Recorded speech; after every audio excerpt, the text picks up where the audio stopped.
नमस्कार मित्रों। आइए देखते हैं गीता ज्ञान यूट्यूब चैनल में।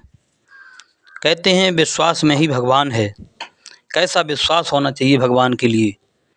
एक बार की बात है, दुर्योधन के कपट धूत में सर्वस्व हारकर पांडव द्रौपदी के साथ काम्यक वन में निवास कर रहे थे, परंतु दुर्योधन के चित्त को शांत नहीं थी। पांडवों को कैसे सर्वथा नष्ट कर दिया जाए, वह सदा इसी चिंता में रहता था। संयोग बस महर्षि दुर्वासा उसके यहाँ पधारे और कुछ काल टिके रहे। अपनी सेवा से दुर्योधन ने उन्हें संतुष्ट कर लिया। जाते समय महर्षि ने उससे वरदान मांगने को कहा। दुर्योधन ब्रह्मता से बोला, महर्षि, पांडव हमारे बड़े भाई हैं। यदि आप मुझ पर प्रसन्न हैं तो मैं चाहता हूं कि जैसे आपने अपनी सेवा का अवसर देकर मुझे कृतार्थ किया है, वैसे ही मेरे उन बड़े भाइयों को भी कम से कम एक दिन अपनी सेवा का अवसर दें। परंतु मेरी इच्छा है कि आप उनके यहाँ अपने समस्त शिष्यों के साथ आतिथ्य ग्रहण करें और तब पधारें जब महारानी द्रौपदी भोजन कर चुकी हों, जिससे मेरे भाइयों को देर तक भूखा ना रहना पड़े। बात यह थी कि पांडव जब वन में गए तब उनके प्रेम से विवश बहुत से ब्राह्मण भी उनके साथ गए। किसी प्रकार वे लोग लौटे नहीं। इतने सब लोगों के लिए भोजन की व्यवस्था वन में होनी कठिन थी। इसलिए धर्मराज युधिष्ठिर ने तपस्या तथा स्तुति करके सूर्य नारायण को प्रसन्न किया। सूर्य ने युधिष्ठिर को एक बर्तन देकर कहा, इसमें वन के कंद शाक आदि लाकर भोजन बनाने से वह भोजन अच्छे हो जाएगा। उससे सैकड़ों व्यक्तियों को तब तक भोजन दिया जा सकेगा जब तक द्रौपदी भोजन ना कर ले। द्रौपदी भोजन कर लेने पर उस दिन पात्र में कुछ नहीं बचेगा। दुर्योधन इस बात को जानता था। इसी से उसने दुर्वासा जी से द्रौपदी के भोजन कर चुकने पर पांडवों के यहाँ जाने की प्रार्थना की। दुर्वासा मुनि ने उसकी बात स्वीकार कर ली और वहाँ से चले गए। दुर्योधन बड़ा प्रसन्न हुआ, यह समझकर कि पांडव उन्हें भोजन नहीं दे सकेंगे और तब ये महाक्रोधी मुनि अवश्य ही शाप देकर उन्हें नष्ट कर देंगे। बुरी नीयत का यह प्रत्यक्ष नमूना है।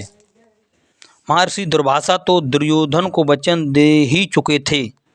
वे अपने 10 सहस्त्र शिष्यों की भीड़ लिए एक दिन दोपहर के बाद काम्यक वन में पांडवों के यहाँ जा धमके।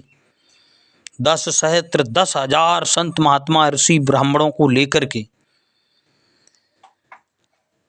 धर्मराज युधिष्ठिर तथा उनके भाइयों ने उठकर महर्षि को साष्टांग प्रणाम किया। उनसे आसन पर बैठने की प्रार्थना की। महर्षि बोले, राजन, आपका मंगल हो। हम सब भूखे हैं और सभी मध्यांग संध्या भी हमने नहीं की है। आप हमारे भोजन की व्यवस्था करें। हम पास के सरोवर में स्नान करके संध्या बंदन से निवृत्त होकर शीघ्र आते हैं।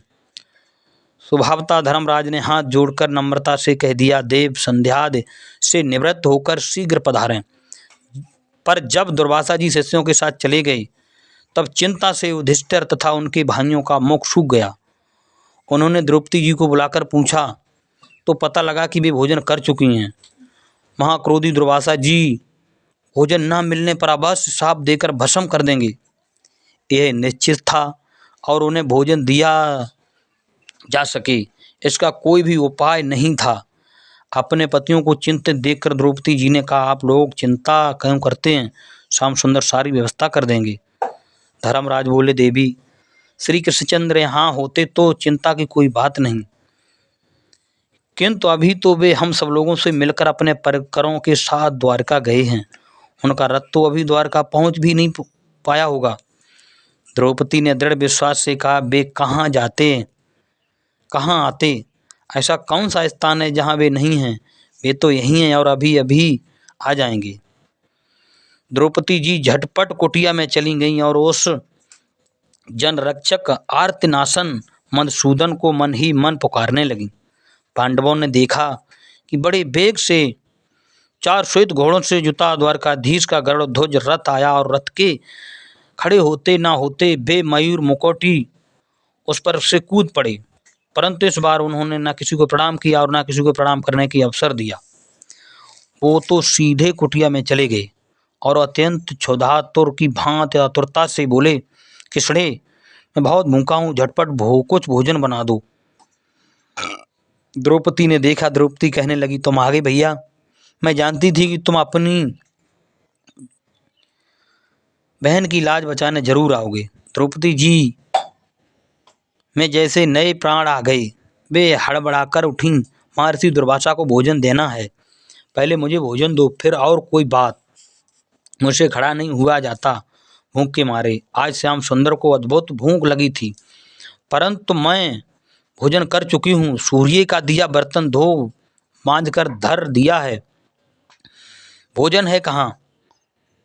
द्रौपदी जी ने भगवान कन्हैया से कहा, अब तो भोजन खत्म हो गया प्रभु, उसकी व्यवस्था के लिए तुम्हें पुकारा है। तुम्हारी इस कंगालिनी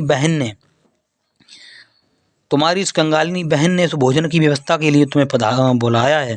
द्रौपदी जी चकित देख रही थीं उस लीलामय का मुख। बातें मत बनाओ, मैं बहुत भूखा हूँ। कहाँ है वह बर्तन, लाओ मुझे दो। श्री कृष्णचंद्र ने जैसे कुछ सुना ही नहीं। द्रौपदी ने चुपचाप बर्तन उठाकर हाथ में दे दिया। उनके श्याम ने बर्तन लेकर घुमा फिराकर उसके भीतर देखा। बर्तन के भीतर चिपका साग के पत्ते का एक नन्हा टुकड़ा उन्होंने ढूंढ कर निकाला ही लिया और अपनी लाल लाल अंगुलियों में उसे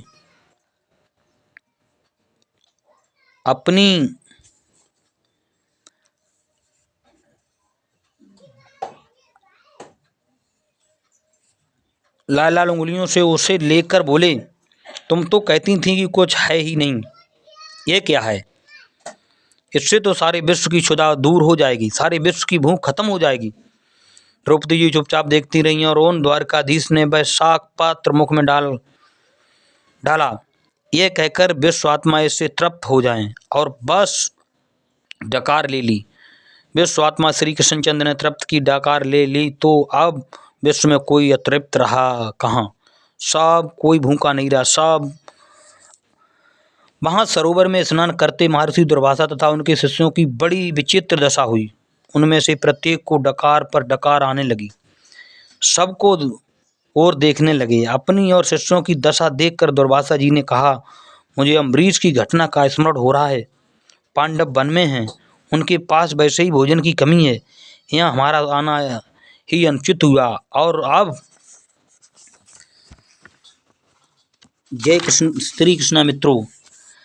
और दुर्वासा ऋषि ने अपने शिष्यों से कहा, हमसे भोजन किया नहीं जाएगा, उनका भोजन व्यर्थ जाएगा, तो वे क्रोध करके हम सबको एक पल में नष्ट कर सकते हैं, क्योंकि वे भगवत भक्त हैं। अब तो एक ही मार्ग है कि हम सब यहाँ से चुपचाप भाग चलें। जब गुरु ही भाग जाना चाहें तो शिष्य कैसे टिके रहें? दुर्वासा मुनि जो शिष्यों के साथ भागे तो पृथ्वी पर रुकने को नाम ही नहीं लिया। सीधे ब्रह्मलोक जाकर वे खड़े हुए। पांडवों की झोपड़ी से साग का पत्ता खाकर श्याम सुंदर मुस्कुराते हुए निकले। अब उन्होंने धर्मराज को अभिवादन किया और बैठते हुए सहदेव को आदेश दे दिया कि महर्षि दुर्वासा को भोजन के लिए बुला लाएं। सहदेव गए और कुछ देर में अकेले लौट आए। महर्षि और उनके शिष्य होते तब तो मिलते। महर्षि दुर्वासा के शिष्य सब अपने गुरु के साथ भाग गए थे। वे तो अब पृथ्वी पर ही नहीं थे। दुर्वासा जी अब पता नहीं कब अचानक आ धमके। महाराज धर्मराज के मन में ये चिंता हो गई, क्योंकि दुर्वासा जी का यह स्वभाव विख्यात था कि वे किसी के यहाँ भोजन बनाने को कहकर चले देते हैं और लौटते हैं, कभी आधी रात को, कभी दिन बाद, किसी समय लौटते ही उन्हें भोजन चाहिए। तनिक भी देर होने पर एक ही बात उन्हें आती।